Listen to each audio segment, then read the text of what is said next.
ನಮಸ್ಕಾರ. ತುಂಬಾ ಧನ್ಯವಾದ ಇವತ್ತು ಬಂದಿದ್ದಕ್ಕೆ. ನಿಮ್ಮೆಲ್ಲರೂ ನೋಡಿ ತುಂಬಾ ಖುಷಿ ಆಗ್ತಿದೆ. ನಿಜವಾಗ್ಲೂ ಒಂದು ಸಂಭ್ರಮ ಅನಿಸ್ತಾ ಇದೆ. 50th ಸಿನಿಮಾ ಆಗ್ಬಿಟ್ಟಿದೆ ಅಂತ ನನಗೆ ಒಂದು ಶಾಕು. ಬಿಕಾಸ್ ನಾನಿನ್ನೂ ತುಂಬಾ ಕಲಿಬೇಕು ಅನಿಸ್ತಿದೆ. I am still a student of cinema. But ತುಂಬಾನೇ ಖುಷಿ ಆಗ್ತಿದೆ, especially to share this dais with all these wonderful people. Muni Prasanna ಅವ್ರಿಗೆ ತುಂಬಾ ಮಿಸ್ ಮಾಡ್ತಾ ಇದೀವಿ. ಅವರು ತುಂಬಾ ಒಂದು ಪಿಲ್ಲರ್ ತರ ನಿಂತಿದ್ರು. ಈ ಮೂವಿ ಕಂಪ್ಲೀಟ್ ಆಗ್ಬೇಕು, ಲಾಸ್ಟ್ ಮಂತ್ ವರ್ಗು ನನ್ನ ಹತ್ರ ತುಂಬಾ ಮಾತಾಡ್ತಾ ಇದ್ರು ರಿಲೀಸ್ ಮಾಡ್ಬೇಕಂತ. ಇವತ್ತು ಅವ್ರು ಹಾಸ್ಪಿಟಲ್ ಅಲ್ಲಿ ಇದ್ದಾರೆ. So I hope and pray that he gets well soon. And ಖಂಡಿತ ಪುರುಷೋತ್ತಮ್ ಅವರು, thank you so much for your support also to release this film. 50ನೇ ಮೂವಿ ಅಷ್ಟು ಈಸಿ ಅಲ್ಲ actually. Every movie like ma'am set ಒಂದು team work ಖಂಡಿತ.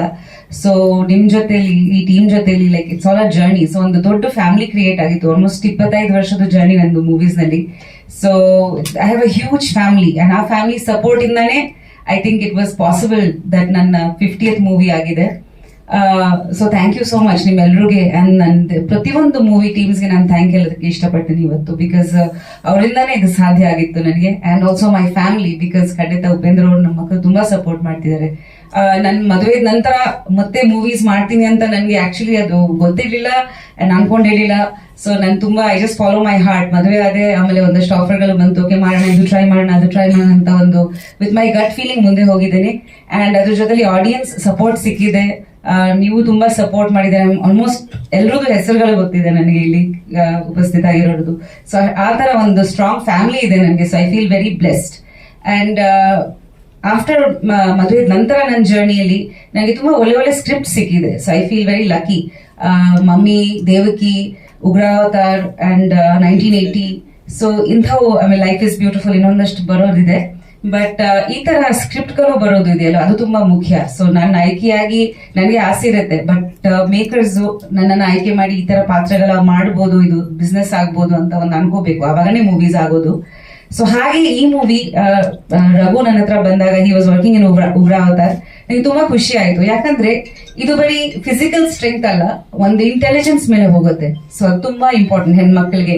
So we always think that our male counterparts ಅವ್ರು ನಮ್ಗಿಂತ physically strong ಆಗಿರ್ತಾರೆ. But ಈ intelligence is ತುಂಬಾನೇ ಮುಖ್ಯ ಯಾವುದೋ ಒಂದು ಪ್ರೊಫೆಷನ್ ದಲ್ಲಿ ಆಗ್ಲಿ. So I think this Teekshna represents that. Teekshna ಅರ್ಥನೂ ಇಂಟೆಲಿಜೆನ್ಸ್ ಅಂತ, if I'm not mistaken. So especially ಹೆಣ್ಮಕ್ಳಿಗೆ like your daughter over here. So ನಂದು ದಿಶಾನಿ. ಸೊ ದಿಶಾನಿ ತರ ಹೆಣ್ಮಕ್ಳಿಗೆ they are my target audience. that ಈ ತರ ಚಿಕ್ಕ ಮಕ್ಕಳಿಗೆ ಕಮ್ ಆನ್ ಸ್ಟೇಜ್. ನಮ್ಗೆ ಒಂದು ಸೂಪರ್ ಹೀರೋ ಅಂದ್ರೆ ನಾವು ಯಾವಾಗ ಸ್ಪೈಡರ್ ಮ್ಯಾನ್, ಸೂಪರ್ ಮ್ಯಾನ್ ಏನೋ ಒಂದು ಅನ್ಕೊಂತೀವಿ. So for girls like her, ಕಮ್ಮಿ Dishani, for girls like her we need representation. Like ದಿಶಾನಿಗೆ ಯಾರೋ ಸೂಪರ್ ಹೀರೋ ಆಗ್ಬೋದು ಅಂತ. ಸೊ ದೀಸ್ ಕೈಂಡ್ ಆಫ್ ಚಿಲ್ಡ್ರನ್ಗೆ ಮೂವೀಸ್ ಆಗ್ಬೇಕು ಅಂತ ನನ್ಗೆ ತುಂಬಾ ಆಸೆ ಇದೆ. ಮಕ್ಕಳು ನೋಡಿ ಸ್ಫೂರ್ತಿ ಪಡೋದು, ಒಂದು ಮಾದರಿಯಾಗಿ ತಗೊಳ್ಳೋದು ಕ್ಯಾರೆಕ್ಟರ್ಸ್ ನಾವು ಸಿನಿಮಾದಲ್ಲಿ ರೆಪ್ರೆಸೆಂಟ್ ಮಾಡಬೇಕು. ಬಿಕಾಸ್ ಇತ್ತೀಚೆಗೆ ತುಂಬಾ ಮೂವೀಸ್ ಅಲ್ಲಿ ಹೆಚ್ಚಾಗಿ ನಾವು ವೈಲೆನ್ಸ್ ತೋರಿಸ್ತೀವಿ, ಹೆಚ್ಚಾಗಿ ನಾವು ಬೇರೆ ರೀತಿ ಅಡಲ್ಟ್ ಕಾಂಟೆಂಟ್ ಕೂಡ ಬರುತ್ತೆ. ಸೊ ನನ್ನ ಅನಿಸಿಕೆ ದಟ್ ಈ ತರ ಮಕ್ಕಳಿಗೆ ಕೂಡ ಮೂವೀಸ್ ಬರ್ಬೇಕು. ಅವ್ರ ಒಂದು ಅಪ್ಪ ಅಮ್ಮ ಜೊತೆ ಹೋಗಿ ಒಂದು ಮೂವಿ ನೋಡ್ಬೇಕಂತ, ನಾವು ಒಂದು ಫ್ಯಾಮಿಲಿ, ಇಡೀ ಫ್ಯಾಮಿಲಿ ಹೋಗಿ ಒಂದು ಮೂವಿ ನೋಡ್ಬೇಕು, ಖುಷಿ ಪಟ್ಟು ಬರ್ಬೇಕು ಅಂತ ಒಂದು ಇರ್ಬೇಕು. ಆಲ್ರೆಡಿ ನಿಮ್ಗೆ ಎಲ್ರಿಗೂ ಗೊತ್ತಿದೆ ದಟ್ ಒಂದು ಜನರೇಷನ್ಗೆ ಲಾಟ್ ಆಫ್ ಇಮೋಷನಲ್ ಇನ್ಸ್ಟೆಬಿಲಿಟಿ ಆಗ್ತಿದೆ. there is a lot of suicides, murders. ನಾವು ಪ್ರತಿಯೊಂದು ದಿವಸ ಸೋಷಿಯಲ್ ಮೀಡಿಯಾದಲ್ಲಿ ನೋಡ್ತಾನೆ ಇರ್ತೀವಿ. So I feel that this emotional disbalance is happening because of so many things that they are watching online on their phone, which is inappropriate ಅವ್ರ ಏಜ್ಗೆ, ಅದು ತಕ್ಕಂತ ಏಜ್ಗೆ ಅಲ್ಲ. ಸೊ ಹಾಗಾಗಿ ನಮ್ ಜವಾಬ್ದಾರಿ ಇದೆ. ನಾವು ಸಿನಿಮಾದಲ್ಲಿ ನಾವು ಲಿಬರ್ಟೀಸ್ ತಗೋಬಹುದು, ಬಟ್ ಇನ್ನೊಂದು ಆಡಿಯನ್ಸ್ಗೆ ಕೇಟರ್ ಮಾಡೋದು ಜವಾಬ್ದಾರಿ ನಮ್ದು ಇದೆ. ಸೊ ಖಂಡಿತ like her age group will definitely enjoy this movie. ಅಲ್ಲಿಂದ ಅವ್ರಿಗೆ ಒಂದು ಸ್ಟ್ರೆಂತ್ ಸಿಗೋದು, ಒಂದು ಖುಷಿ ಪಡೋದು, ಒಂದು ರೋಲ್ ಮಾಡೆಲ್ ಸಿಗೋ ತರ ನಾವು ಮಾಡಬೇಕು. ಸಿನಿಮಾ ಆರಂಭ ಮಾಡೋದು ಸ್ವಲ್ಪ ಶೂಟಿಂಗ್ ಎಲ್ಲ ಚೆನ್ನಾಗಾಯ್ತು, ಮುಗೀತು. ಬಟ್ ಇನ್ನೊಂದ್ ಕಡೆ ರಿಲೀಸ್ ಸೆನ್ಸರ್ ಎಲ್ಲ ಆಗಿತ್ತು. ನಮ್ಮ ನಿರ್ಮಾಪಕರು ಕೂಡ ಇವತ್ತು ಕೂಡ ಬಂದ್ರೆ ಏನಪ್ಪಾ ಅಂದ್ರೆ ತುಂಬಾ ಹೆಲ್ತ್ ಸಮಸ್ಯೆ ಆಗಿದೆ ಅವ್ರಿಗೆ, ಹಾಗಾಗಿ ಡಿಲೇ ಆಯ್ತು. ಕೊನೆಯದಾಗಿ ಅವರು ಹೆಲ್ತ್ಗಿಂತ ಮುಖ್ಯವಾಗಿ ಸಿನಿಮಾನೇ ಮುಖ್ಯ ಅಂತ ಅಂದ್ಬಿಟ್ಟು ಹಾಸ್ಪಿಟಲ್ ಇದ್ರೂ ಕೂಡ ಸಿನಿಮಾ ಇವತ್ತು ರಿಲೀಸ್ ಮಾಡಿ ಅಂತ ಒಂದು ಸಪೋರ್ಟ್ ಮಾಡ್ತಾ ಇದ್ದಾರೆ. ದಯವಿಟ್ಟು ನೀವೆಲ್ಲ ಸಪೋರ್ಟ್ ಮಾಡಬೇಕು. ರಿಕ್ವೆಸ್ಟು ಮುಖ್ಯವಾಗಿ ಡಿಟೆಕ್ಟಿವ್ ತೀಕ್ಷ್ಣ ಅಂತಂದ್ರೆ ನಾವು ಬುದ್ಧಿವಂತಿಕೆ ಇರುವಂತ ಒಂದು ಸಿನಿಮಾ ಅಂತ ಹೇಳ್ತೀವಿ. ಈ ಕತೆ ಲೈನು ಏನ್ ಕೇಳಕ್ಕಾಗಲ್ಲ ಅಂತಂದ್ರೆ, ಈ ಜಗತ್ತಲ್ಲಿ ಪ್ರತಿಯೊಬ್ರು ಕೂಡ ಒಂದು ಅಧಿಕಾರ ಇರ್ಬೋದು, ಹಣ ಇರ್ಬೋದು, ಏನೇ ಇದ್ರು ಕೂಡ ಸಾಮ್ರಾಜ್ಯವನ್ನ ಕಟ್ಟಬೇಕಾದ್ರೆ ಉಳಿಸ್ಬೇಕಾದ್ರೆ ಬುದ್ಧಿ ಪ್ರಮುಖವಾಗಿರುತ್ತೆ. ಒಬ್ಬ ವ್ಯಕ್ತಿಗೆ ಒಳ್ಳೆ ಬುದ್ಧಿ ಇತ್ತು ಅಂದ್ರೆ ಒಬ್ಬ ಡಿಟೆಕ್ಟಿವ್ ತೀಕ್ಷ್ಣ ಆಗ್ತಾಳೆ. ಅದೇ ಕೆಟ್ಟ ಬುದ್ಧಿ ಇತ್ತು ಅಂದ್ರೆ ಒಂದು ಕ್ಯಾರೆಕ್ಟರ್ ಹುಡ್ಕುತ್ತೆ. ಅವ್ರ ನಡುವೆ ಬುದ್ಧಿಯಲ್ಲೇ ಒಂದು ಪೈಪೋಟಿನ ತಗೊಂಡು ಹೋಗುವಂತ ಕತೆ. ಒಂದು ಮುಖ್ಯವಾಗಿ ಏನಪ್ಪ ಹೇಳ್ತೀನಿ ಅಂತಂದ್ರೆ, ಇಡೀ ಕತೆ ಸಾರಾಂಶ ಹೇಳಕ್ಕಾಗ, ಯಾಕೆಂದ್ರೆ ಫಸ್ಟ್ ಇಂದ ಲಾಸ್ಟ್ ಅವ್ರು ಕೂಡ ಕಥೆನ ಜಡ್ಜ್ ಮಾಡೋದು ತುಂಬಾ ಕಷ್ಟ. ಕಥೆನ ನಾನು 1 ವರ್ಷ ಕೂಡ ಕಥೆನ ಮಾಡ್ತಾ ಹೋದೆ. ಬಟ್ ಸಿನಿಮಾನು ಅಷ್ಟೇ ನಾವು ತುಂಬಾ ಡಿವೈಡ್ ಆಗಿ ಮಾಡ್ಬೇಕಾಗುತ್ತೆ. ಏನಕ್ಕೆ ಅಂತಂದ್ರೆ ಪ್ರತಿ ಪೋರ್ಷನ್ ಕೂಡ ಬೇರೆ ಬೇರೆ ತರನೇ ಮಾಡ್ಬೇಕಾಯ್ತು. ಪ್ರತಿ ವರ್ಗನ್ ಕೂಡ ಪ್ರತಿಯೊಂದು ಸೆಟ್ ಹಾಕ್ಬೇಕಾಗುತ್ತೆ. ಈಗ ಈ ಸಿನಿಮಾಗೆ ಸೆಟ್ ಆಗಿರ್ಬೇಕು ಅಂದ್ರೆ ನವೀನ್ ಅಂತ ರಕ್ಷಿತ್ ಶೆಟ್ಟಿ ಅವ್ರ ಜೊತೆ ಕೆಲಸ ಮಾಡಿದ್ರು, ಜೀಕಣ ಮಾಡಿದ್ರು. ಒಂದು ಸೆಟ್ ನಾವು ಅದನ್ನ ರಿಮೂವ್ ಮಾಡ್ಬೇಕಂದ್ರೆ ಮ್ಯಾಕ್ಸಿಮಮ್ 1 ತಿಂಗಳು ಆಗೋದು. ಹಾಗಾಗಿ ಇಡೀ ಚಿತ್ರನ ನಾವು 1 ವರ್ಷ ಟೈಮ್ ತಗೊಂಡ್ವು. ಬಟ್ ಚಿತ್ರೀಕರಣ ಮಾಡ್ಬೇಕಾದ್ರೆ ಕಡಿಮೆ ದಿನ ಮಾಡಿದ್ವು. ಬಟ್ ಸೆಟ್ಗೆ ತುಂಬಾ ಖರ್ಚಾಯ್ತು, ರಿಚ್ ಆಗಿ ಮಾಡಿದ್ದಾರೆ. ಮುಖ್ಯವಾಗಿ ಇಲ್ಲಿ ಯಾರು ನೆನಪಿಸ್ಬೇಕು ಅಂತಂದ್ರೆ, ಇಡೀ ಸಿನಿಮಾ ಆರಂಭಕ್ಕೆ ನಮ್ಮ ಮುನಿ ಚರಣ ಹಾಗೆ ಮುನಿ ಪ್ರಸನ್ನ ಸರ್ ಅವರಿಂದನೇ ಸಿನಿಮಾ ಆಯ್ತು. ಆದ್ರೆ ಈ ಸಿನಿಮಾ ಆರಂಭ ಮಾಡಿದ್ದು ನಮ್ಮ ಪುರುಷೋತ್ತಮ ಅವರು. ಬಟ್ ವಿಧಿ ಏನಪ್ಪಾ ಅಂದ್ರೆ ಅವರಿಂದನೇ ಇದು ರಿಲೀಸ್ ಮಾಡ್ಬೇಕಂತ ಬಂತು. ಇವರು 3 ಜನ ಸೇರಿ ಸಿನಿಮಾ ಮಾಡಿಲ್ಲ ಅಂದ್ರೆ ಇವತ್ತು ಸಿನಿಮಾ ಆಗ್ತಿರ್ಲಿಲ್ಲ. ಆದ್ರೆ ಒಂದು ನಾನು ಚಿರವಣಿ ಆಗಿರ್ತೀನಿ ಪ್ರಿಯಾಂಕೆ ಮೇಡಮ್, ಯಾಕಂದ್ರೆ ಅವತ್ತು ನಾನು ಯಾರು ಅಂತ ಗೊತ್ತಿಲ್ಲ, ನೀನ್ ಮಾಡ್ತೀಯ ಅಂತ ಯಾವ್ದು ಅಷ್ಟೇ ಡೈರೆಕ್ಟರ್ ಕರ್ಕೊಂಡ್ಬಂದು ಇವತ್ತು ಡೈರೆಕ್ಟರ್ ಮಾಡಿದ್ರು. ನಾನು ನಮ್ಮ ಬಗ್ಗೆ ಹೇಳ್ಕೋದಿಲ್ಲ, ಯಾಕಂದ್ರೆ ಈ ಸ್ಟೋರಿ ನೋಡಿದ್ರೆ ನಿಮ್ಗೆ ಏನಿಸುತ್ತೆ ಗೊತ್ತಾಗುತ್ತೆ. ಹಾಗಾಗಿ ಪ್ರಿಯಾಂಕೆ ಮೇಡಮ್ ನಾನು ಚಿರವಣಿ ಆಗಿರ್ತೀನಿ. ಕಾರಣದಿಂದ ಅಂದ್ರೆ ನಮ್ಮ ಇನ್ನೊಬ್ರು ನಿರ್ಮಾಪಕರ ಆರೋಗ್ಯದಲ್ಲಿ ಸಮಸ್ಯೆ ಇರ್ಬೋದು, ಇಲ್ಲ ಡೈರೆಕ್ಟರ್ ಅವರ ತಂದೆ ಆರೋಗ್ಯದ ಸಮಸ್ಯೆಯಿಂದ ಸ್ವಲ್ಪ ಲೇಟ್ ಆಗಿ ಬಂದಿದ್ವಿ, ಕ್ಷಮೆ ಇರಲಿ. ಬಟ್ ಸಿನಿಮಾ ತುಂಬಾ ಚೆನ್ನಾಗಿದೆ. ನೀವು ಆಲ್ರೆಡಿ ಶೋ ರಿವ್ಯೂ ನೋಡಿದ್ವಿ, ಆಮೇಲೆ ಟ್ರೈಲರ್ ನೋಡಿದಿರ. ಬಟ್ ತುಂಬಾ ಚೆನ್ನಾಗಿದೆ. ಮೇಡಮ್ ಅವರು ತುಂಬಾ ಚೆನ್ನಾಗಿ ಆಕ್ಟ್ ಮಾಡಿದ್ದಾರೆ. ಇವರ 50ನೇ ಸಿನಿಮಾ, ನೀವೆಲ್ಲರೂ ಸಪೋರ್ಟ್ ಮಾಡಬೇಕು, ಕನ್ನಡ ಸಿನಿಮಾವನ್ನು ಬೆಳೆಸಿ. ಥ್ಯಾಂಕ್ ಯು ನಿರ್ಮಾಪಕರೇ. ನಮಸ್ಕಾರ ಸ್ನೇಹಿತರೆ, ಪತ್ರಿಕಾ ಸ್ನೇಹಿತರೆ. ಡಿಟೆಕ್ಟಿವ್ ತೀಕ್ಷ್ಣ ಟೈಟಲ್ ಕ್ಯಾರೆಕ್ಟರ್ ಮಾಡಿದ್ದಾರೆ ಪ್ರಿಯಾಂಕಾ ಅವರು, ಈ ಸಿನಿಮಾದ ಹೀರೋ. ಆಮೇಲೆ ತ್ರಿವಿಕ್ರಮ್, ತೀಕ್ಷ್ಣ ಬುದ್ಧಿಯ ತ್ರಿವಿಕ್ರಮ್ ಅಂತ ಹೇಳಿದ್ರು, ಯಾಕಂದ್ರೆ 100 ಸತಿ ಎಡಿಟ್ ಮಾಡಿಸಿದ್ದಾರೆ ಅಂತ. ಎಲ್ರಿಗೂ ಸ್ವಾಗತ. ನನ್ನ ಬಹಳಷ್ಟು ಪತ್ರಿಕಾ ಕಾರ್ಯಕ್ರಮಕ್ಕೆ ಹೋಗಿದ್ದೀನಿ. ಎಲ್ಲ ನನಗೆ ಚಿರಪರಿಚಿತ ಮುಖಗಳೇ. ನಮ್ಮ ಹಿರಿಯ ಸ್ನೇಹಿತರು ಬೇಕಾದ ಜನ ಇದ್ದಾರೆ. ವಾಸು ಸರ್, ಜಗದೀಶ್ ನಮ್ಮರ ಒಟ್ಟಿಗೆ ಕೆಲಸ ಮಾಡಿದ್ರು, ನಮ್ಮ ಸಹೋದ್ಯೋಗಿಗಳು. ನಾಗೇಶ್ ಕುಮಾರ್ ಇದ್ದಾರೆ, ಮನು, ಮೋಕ್ಷೇಂದ್ರ ಆ್ಯಂಡ್ ಮಿಕ್ಕ ಸ್ನೇಹಿತರೆಲ್ಲ ಇದ್ದಾರೆ. ಎಲ್ರಿಗೂ ಸ್ವಾಗತ. ಈ ಸಿನಿಮಾದ ಬಗ್ಗೆ ಇನ್ನೂ ಮಾತಾಡೋರಿದ್ದಾರೆ, ಮೇಡಮ್ ಮಾತಾಡ್ತಾರೆ, ಡೈರೆಕ್ಟರ್ ಮಾತಾಡ್ತಾರೆ. ಈ ಜಾನರ್ ಬಗ್ಗೆ ನನಗೆ ಬಹಳ ಕುತೂಹಲ ಆಯಿತು. ಡಿಟೆಕ್ಟಿವ್ ತೀಕ್ಷ್ಣ ಏನು, ಮಹಿಳಾ ಪತ್ತೆದಾರಣಿ.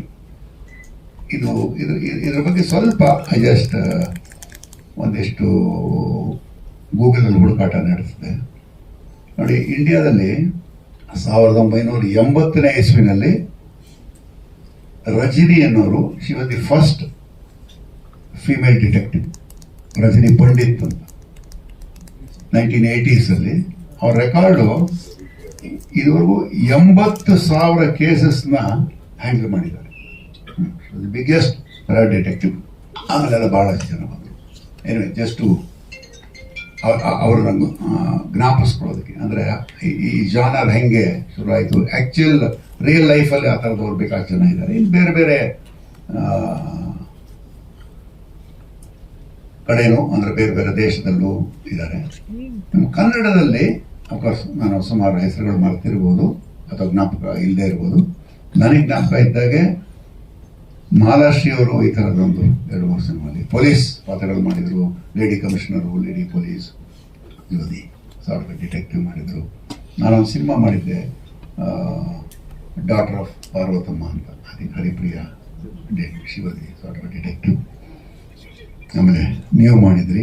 ಇದಕ್ಕೆ ಹಿಂದೆ ನಿಮ್ಮ ದೇವಕಿ ಸಿನಿಮಾದಲ್ಲಿ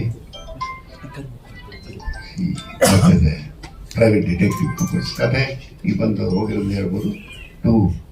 ಅವರ ಮಗಳನ್ನ ಕಿಡ್ನಾಪ್ ಮಾಡಿದ ಕಿಲ್ಲರ್ಸ್ನ ಹುಡುಕಾಟ ಮಾಡುವಂತ ಒಂದು ಅಲ್ಲ ಹಾ ಅದೇ ತಾಯಿ. ಬಟ್ ಹೌ ಶಿ ಅವರು ಕಂಡು ಹಿಡಿದ್ರು ಅಂತ ಅಂದ್ರೆ you can say you detected the case. And of course detective Teekshna, title ಅಲ್ಲೇ ಇದೆ ತೀಕ್ಷ್ಣ ಅಂತ, ಅಂದ್ರೆ ತೀಕ್ಷ್ಣ ಬುದ್ಧಿಯ ಡಿಟೆಕ್ಟಿವ್. ಸೊ ಬಗ್ಗೆ ಹೇಳಂಗಿಲ್ಲ ಅನ್ಸುತ್ತೆ, ಸಿನಿಮಾ ಬಗ್ಗೆ ಹೇಳಿ. ಎಲ್ಲರಿಗೂ ನಮಸ್ಕಾರ. ನಾನು ನಿಮ್ಮ ರೋಬೋ ಗಣೇಶ್ ಮಾತಾಡ್ತೀನಿ. ಮತ್ತೆ ಇನ್ನೊಂದು ಪ್ರೆಸ್ ಮೀಟ್ ತುಂಬಾ ಖುಷಿಯಾಗಿದೆ, ಬ್ಯಾಕ್ ಟು ಬ್ಯಾಕ್ ನಿಮ್ಮನ್ನ ಮೀಟ್ ಮಾಡೋದಕ್ಕೆ. ಸೊ ನಿಮ್ಮ ಸಪೋರ್ಟ್ ನಮ್ದು ತುಂಬಾ ಇಂಪಾರ್ಟೆಂಟ್. ಮೋಸ್ಟ್ ಸೀನಿಯರ್ ಪ್ರೆಸ್ ಅವರೆಲ್ಲ ಇದ್ದಾರೆ. ಸೊ ಹೊಸಬರು ತುಂಬಾ ಜನ ಇವಾಗ ನೋಡ್ತಾ ಇದ್ದೀನಿ. ಸೊ ಎಲ್ಲರೂ ನಮಗೆ ಆಶೀರ್ವಾದ ಮಾಡಿ, ನಮ್ದು ಇನ್ನು ಮುಂದಕ್ಕೆ ಹೋಗಿ ನಿಮ್ಮ ಆಶೀರ್ವಾದ ಬೇಕು. ಸೊ ಎಲ್ಲರಿಗೂ ನಮಸ್ಕಾರ. ಯಾಕಂದ್ರೆ ಒಬ್ಬೊಬ್ಬರು ಹೆಸರು ಹೇಳಿದ್ರೆ ನಾನೇ ತುಂಬಾ ಟೈಮ್ ತಗೊಳ್ತೀನಿ.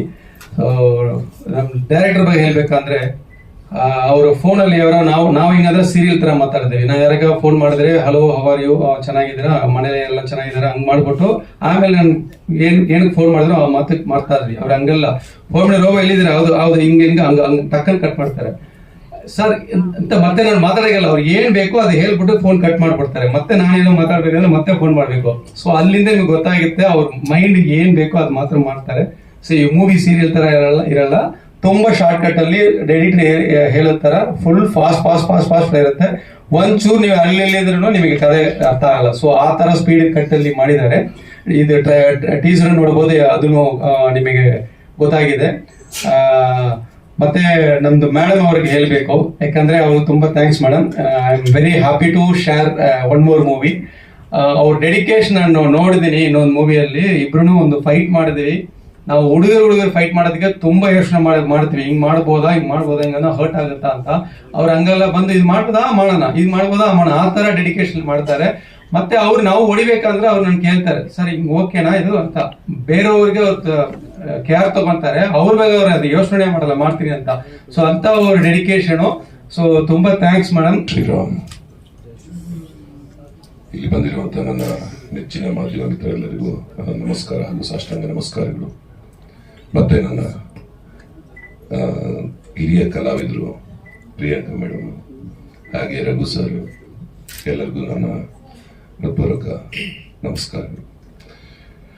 ಮುಖ್ಯವಾಗಿ ಈ ಪಾತ್ರ ಹೇಳ್ಬೇಕಂದ್ರೆ, ರಘು ಸರ್ ನನಗೆ ಆಫೀಸಿಗೆ ಕರೆದ್ಬಿಟ್ಟು, ಸರಿ ಕೂದಲು ಹೀಗೆ ಇರುತ್ತೋ ಅಥವಾ ಕಟ್ ಮಾಡಿಸ್ತೀರಾ ಅಂತ ಕೇಳಿದ್ರು. ಸರ್ ಯಾಕೆ ಸರ್ ಅಂದೆ. ಇಲ್ಲ, ಇದರಲ್ಲಿ 2 ಪಾತ್ರ ಇದೆ.